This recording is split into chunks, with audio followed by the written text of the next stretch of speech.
అది కుదరదు. ఆంధ్రప్రదేశ్ రాష్ట్రంలో వెనకబడిన జిల్లాలు, వెనకబడిన ప్రాంతం ఉందని చెప్పేసి అది కూడా కాలువల ద్వారా అక్కడ రైతాంగానికి, మెట్ట రైతాంగానికి నీటిని ఇస్తూ తమిళనాడుకి తీసుకుపోయే కార్యక్రమాన్ని స్వర్గీయ శివరామకృష్ణయ్య గారు డిజైన్ చేసినటువంటి ప్రాజెక్ట్.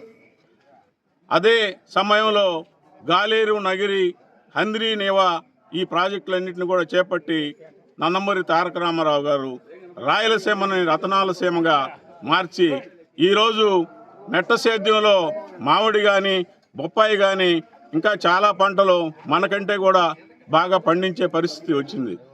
అదే మన జగన్మోహన్ రెడ్డి గారు ఒక రాయలసీమ ఎత్తిపోతల పథకాన్ని స్టార్ట్ చేసి, అది కేసీఆర్ అక్కడ ముఖ్యమంత్రిగా ఉన్నారు, ఈయన ఇక్కడ ముఖ్యమంత్రిగా ఉన్నారు, పర్మిషన్ లేకుండా రాయలసీమ ఎత్తిపోత పథకాన్ని స్టార్ట్ చేసి 4,000 కోట్లతో 1,000 కోట్ల రూపాయలు మట్టి పని వాళ్ళ అనిమాయులు చేసుకొని తినేసి ఆడ మోటార్ కానీ ఏ పరిస్థితి లేదు. దానికంటే ముందే ముచ్చిమర్రు అనేటువంటి ప్రాజెక్ట్ని 798 అడుగుల్లో, అది 800 ఉంటే 798 అడుగుల్లోనే 13 పంపులతో నారా చంద్రబాబు నాయుడు గారు జిఐడి పాడుకు కానీ కనెక్షన్ చేసి దాన్ని ప్రారంభం చేయడం జరిగింది. ఆయనకి మంచి పేరు వస్తుందని నేను ఒక రాయలసీమ ప్రాజెక్టు తీసుకొని వస్తున్నానని చెప్పేసి స్టార్ట్ చేసి మధ్యలోనే ఆపేసినటువంటి ఘనత. దాన్ని జిల్లాలో నానా యాగిరి చేసి అతను తెలంగాణ ముఖ్యమంత్రి రేవంత్ రెడ్డి గారు ఏదో లాలూచీగా చంద్రబాబు నాయుడు వాళ్ళిద్దరు రూమ్లో పోయి మాట్లాడుకున్నారు, ఇదే మాట్లాడుకున్నారని చెప్పేసి గోవర్ధన్ రెడ్డి అంటాడు. ఈయన చూశాడా ఆ రూమ్లో? ఈయన పోయి విన్నాడా? ఈయనకేమన్నా చెవుల్లోకి వచ్చి వినపడిందా? వాళ్ళు ఏం మాట్లాడుకున్నారో ఈయనకి తెలీదు. ఇక్కడ రాజకీయం చేయాలని చెప్పేసి నేను సోమశిల ప్రాజెక్టుకి పోతాను, నేను తెలుగు గంగ ప్రాజెక్టుకి పోతాను అని చెప్పేసి నానా యాగిరి చేసినటువంటి సందర్భం. నేను చాలా పెద్ద మేధావిని, నాకు తెలిసినంత టీఎంసీలు కానీ, క్యూసిక్లు కానీ ఈ జిల్లాలో కానీ, ఈ రాష్ట్రంలో కానీ ఇంజనీర్లకు ఎవరికి తెలియదు అన్నట్టుగా చంద్రమోహన్ రెడ్డి గారికి నేను నేర్పిస్తాను అంటున్నాడు. చంద్రమోహన్ రెడ్డి గారికి ఈయనేంది నేర్పించేది? చంద్రమోహన్ రెడ్డి చిన్న వయసు నుంచే ఈ రైతుల పట్ల అవగాహన కలిగి సెంట్రల్ బ్యాంక్ నుంచి పార్టీ అధ్యక్షుడిగా, సారాయ పాదయాత్ర ఉద్యమానికి నాయకుడిగా, అక్కడి నుంచి కమ్యూనిస్టు నాయకులతో శ్రీనివాసమాల్ అంటేనే ఒక ప్రతిపక్ష పాత్ర హిస్టరీ ఉన్నటువంటి చరిత్ర.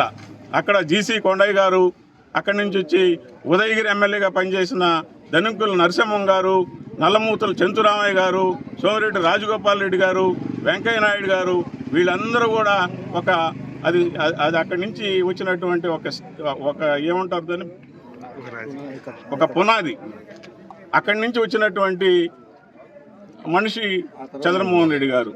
ఆయన గురించి నేను ఎరగదీసి టీఎంసీ గురించి, క్యూసిక్ గురించి నేను నేర్పిస్తాను. నువ్వేమన్నా ఒక పక్క మోక్షగుండ విశ్వేశ్వరయ్య ఫేస్ కట్స్ నీలో ఉన్నాయా? ఈ పక్క కేఎల్ రావు ఏమన్నా నీలో ఉందా?